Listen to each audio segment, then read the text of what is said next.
This is the AyaNeo Pocket S2 Pro. It's a ridiculously premium Android handheld, and honestly, I would say it's too premium.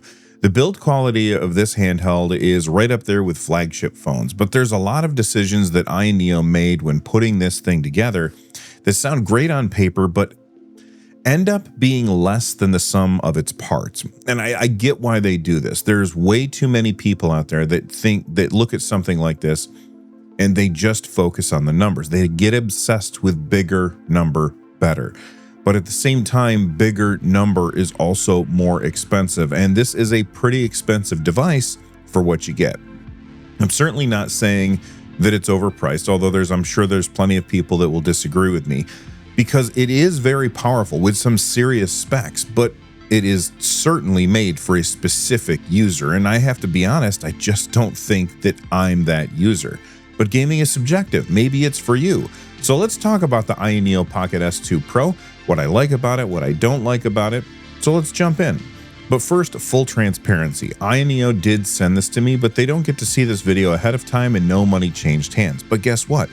Even if they did pay me, I'd be telling you exactly the same thing that I'm telling you right now, or I just wouldn't put out a video. Let's take a look at the system specs. It has a Snapdragon G3 APU that goes up to 20 watts of power. Honestly, for me, for devices like this, I would prefer for them to be less powerful so that they can hit lower price points, because this thing, like I said earlier, is pretty expensive, coming in at $559. On Indiegogo, which is where AyaNeo sells these things, they typically have early bird pricing. After that early bird pricing is over, the price is going to go up to $619 for this. Of course, you could also say having a powerful chip allows the chip to handle games using less demanding power profiles, which would increase battery life. But for me, the games that I want to play on devices like this just aren't that demanding.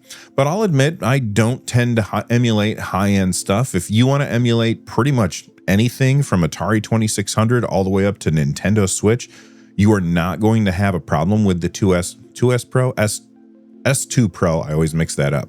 I just happen to think it's overkill. This one comes with 16 gigs of RAM and half a terabyte of storage. The S2 Pro has an all-glass front, which I really like the look of, but that also means that screen protectors are going to sit on top of the glass, which ruins the aesthetic. They sent me a screen protector, and I put it on and almost immediately had to take it off as I couldn't stand how it looked.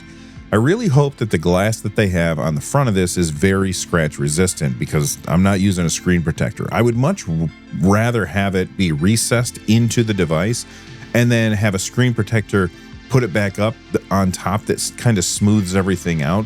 But this is what they decided to go with. Other than that, the screen is actually pretty nice. It's a 6.3-inch borderless screen. I really like the way that they look this is why AyaNeo goes with the all-glass front, because it looks really nice with that bezel-less display.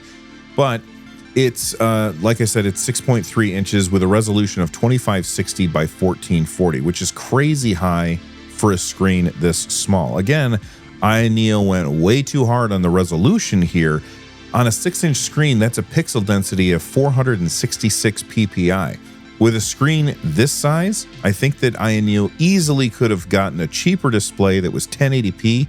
It still would have been pin sharp, or instead of saving cost, they could have put in a higher refresh rate screen like 120 hertz, or they could have gone with an OLED model instead of IPS. Not that, this screen is bad by any stretch of the imagination. It's a really good screen.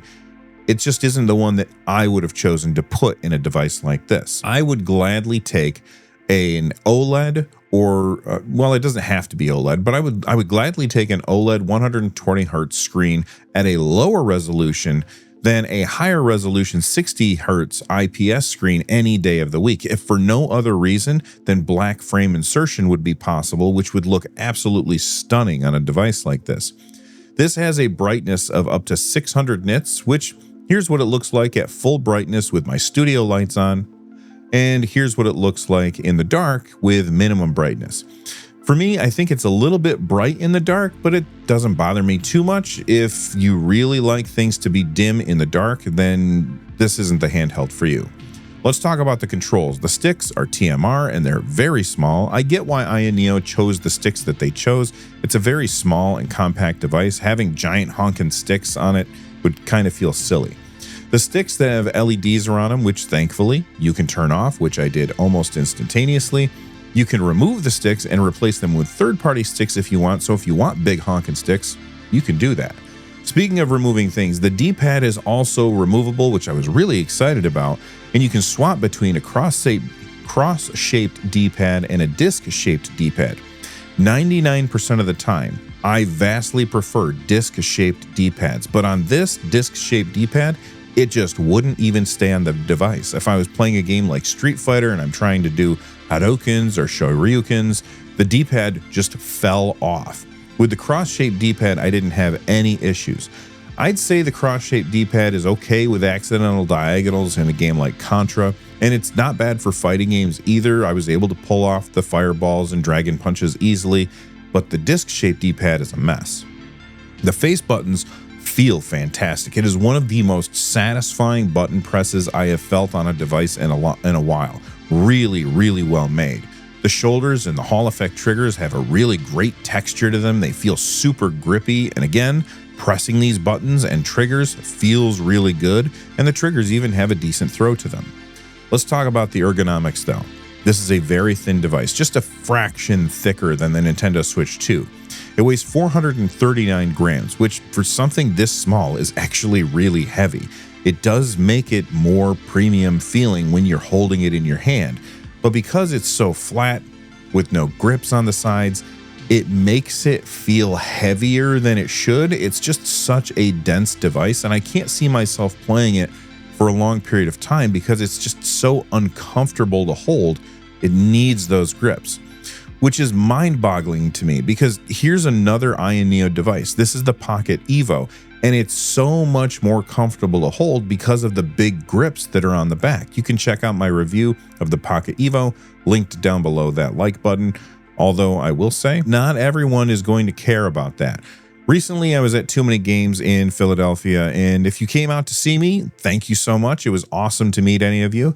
That video will be up as soon as I get the footage back from the convention. They're still waiting to back things up, I guess. I had my friend Russ, he brought one of these to the convention, and I had him hand it over to Bob Wolf, who was also on the panel. And Bob really liked how the device felt in his hand. He said he preferred the flatness of it because it makes it more pocketable, which is absolutely understandable. So if you're like Bob, you may actually prefer a handheld that's small like this. To me, it feels like a very premium, custom, all-glass Switch Lite. And that's fine, but I don't like holding it. The iSpace button brings up their software, which gives you access to performance meters, fan controls, as well as the ability to control how much power the APU is pulling from the 10,000 milliamp hour battery. Because this Snapdragon chip is so powerful, you're going to be fine using the lowest power mode, which they call Eco Power, for almost every game that you're playing. I would say only bumping up to balanced and gaming profiles on very high-end systems like PS2 emulation and, you know, GameCube emulation, that kind of thing. If you're emulating more demanding Switch games, then you may even want to go all the way up to max mode, at which point the fans kick in. They're a little loud, but they don't have an annoying quality to them, which is good.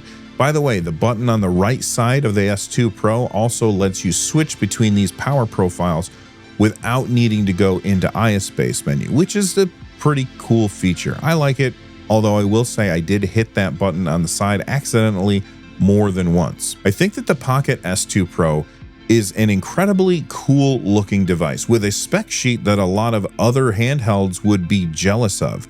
But when combined with the terrible ergonomics and the kind of high price, I find it hard to recommend.